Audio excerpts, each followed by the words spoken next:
There are two very, very different medical questions that I have based upon today's news. And I'll kind of give you in sequential order. Of course, the story of the day is Bronny James, McDonald's All-American, son of LeBron James, suffered a cardiac arrest, some sort of incident yesterday at a workout with USC. And so that's one medical question. Then if you've been listening to our updates, Brock Purdy, quarterback, San Francisco 49ers, completely cleared after he had an elbow procedure or a forearm procedure instead of the Tommy John surgery this past offseason. So we thought the guy to turn to who could give us the best kind of perspective on this is the sports doc himself, Dr. David Chao. He joins us on the Doug Gottlieb Show here on Fox Sports Radio. And let's start with Bronny James. Obviously, you don't have his charts. You don't know exactly what happened, but from a lifelong medical perspective, how rare is this that a player, a young man of his age, like 19 years old, would suffer a cardiac arrest in a workout? Well, happy to provide you some perspective here. And for full disclosure, for those who don't know, I'm actually an orthopedic surgeon, but I served as a head NFL team physician. And anytime we had any cardiac issues, the cardiologist or primary care people, I would interpret what was happening and try and tell the team what's going on. And that's what I try and do here, and that's what we do at Sports Injury Central, SICScore.com. We did it for Damar Hamlin. Like, we were the first ones to say commotio cordis, and when he was discharged, said that he would have a chance to return to play football. And for Bronny James, the news is sketchy, cardiac arrest Monday morning. But the great news is the family has already said officially that he's not in the ICU. Not in the ICU means he doesn't have a breathing tube. Look, Damar Hamlin was in the ICU for 3+ days. Well, he was intubated for 3+ days. He was in the ICU longer than that. He was in the hospital for 9, almost 10 days. Bronny's course, thankfully, seems early to be smoother than that. We still don't know the cause of the cardiac arrest, and there are many different potential causes, but at least some optimism for early good news. And the other thing is, thankfully, he's working out at the gym at USC, because if this were his high school gym or otherwise, might not be an athletic trainer there and witness it or do something and get him early help and care. And USC has quite the track record. If you look it up, in July of this last year, they had a freshman center have some sort of cardiac arrest incident, and that young man returned to play in January, about 6 months later. Yeah. What are the possible causes? Well, not trying to be too medical, the number one cause is hypertrophic cardiomyopathy. Number 2 might be anomalous coronary artery. Number 3 might be electrical, a conduction thing like Wolff Parkinson White. That's a lot of Latin gobbledygook. I get it. Hypertrophic cardiomyopathy is abnormal asymmetric thickening of the walls of the heart, which then interferes with the pump. And you asked in the intro, how common is this? Depending on the study that you read and look at, it's more common than you think. Look, we've all heard of hang gathers and then bias, and I'm not saying that this is the same situation, right? But there are lots of different high school players that this happens with, and this is why we advocate for screening, including cardiac screening of young athletes.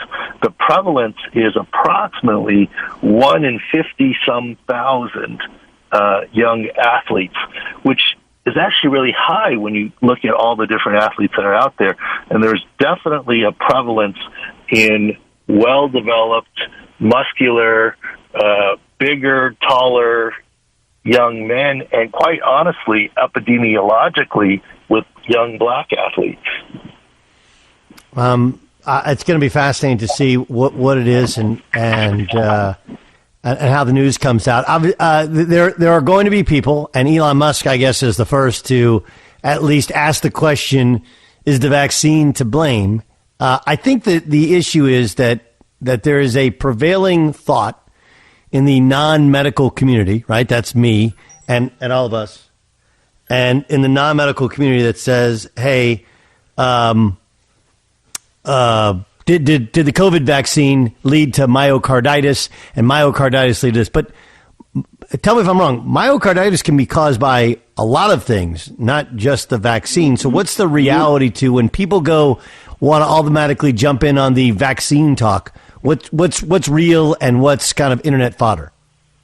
I cannot sit here as a medical professional and link it to the vaccine or not link it to the vaccine. I'm assuming it's vaccinated. Who knows, right? But here's the thing. You're so right, Doug, that myocarditis has been in young athletes for a long time, and this is before the discovery of COVID. Myocarditis happens after influenza infection, a lot of viral infections. It happens after mononucleosis. This is why doctors hold kids out of sports for a while sometimes. Different viral infections can attack the heart and give you myocarditis, and this is before COVID even hit the scene. Is it possible that it's unrelated to COVID? Certainly. It might even be likely. Is it possible he's got, quote, some form of, and we're still getting more knowledge about long COVID, where he does have myocarditis? I suppose you can throw the dart. That's possible. The vaccine ones, I mean, you can make the theory and jump, but if you look at the science, there isn't the direct link right now. There's other reasons for kids to have this, including, as we just talked about, 1 in 50,000 is actually a super high number if you think of all the young basketball players that are out there. Okay, let's turn to this Brock Purdy thing. So he had a different procedure than the Tommy John surgery performed on his elbow, and then he's cleared today.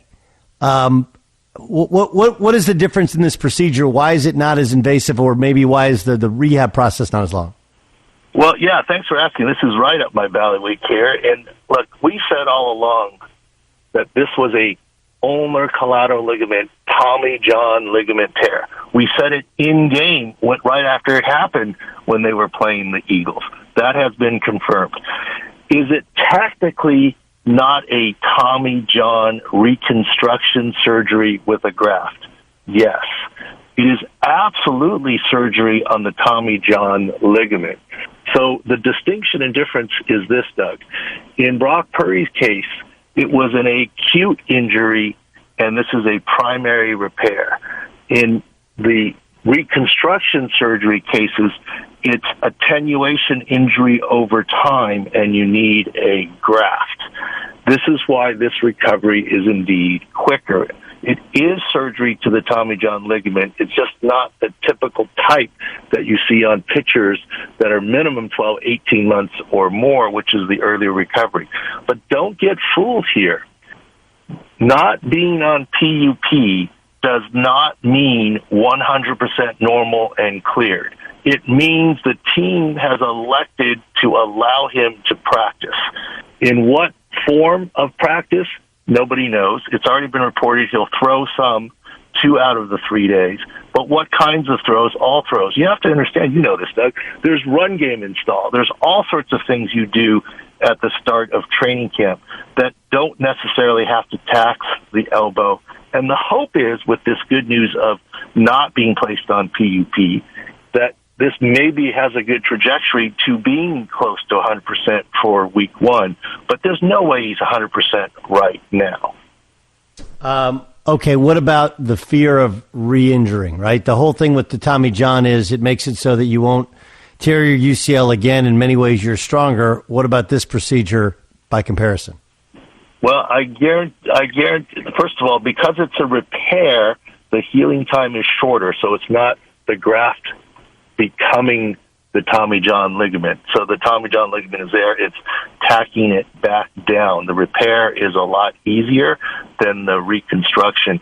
It's like, you know, if a table leg breaks off, the piece of wood is still there and you're just nailing it back on the table leg, as opposed to table leg shattering and you need to go to the lumber yard and get a new piece of wood and fashion it, right? So this is an easier, more straightforward path for him. But I guarantee you in practice, besides the typical, I guess the 49ers don't wear red jerseys per se because their colors are so sort of red, but the don't touch jersey, not only will it be on, I guarantee you they will tell all defenders that you're not allowed to bat a ball or swipe at anything for the chance that you swipe and you end up hitting Brock Purdy's wrist or forearm or elbow as he's in the throwing motion, and that's how he hurt it in the first place. So they will take all precautions. Dr. Chao, you're the best, man. I know you're busy. I love your perspective and your honesty, and, of course, the fact that you share it with the world on social media. Thanks so much for joining us on Fox Sports Radio. Thanks. Whenever injuries come up, we try and give injury analysis as the reporting and go next level, and I think that's what you do on your show, so I really appreciate you. Well, the feeling is mutual. Dr. David Chao.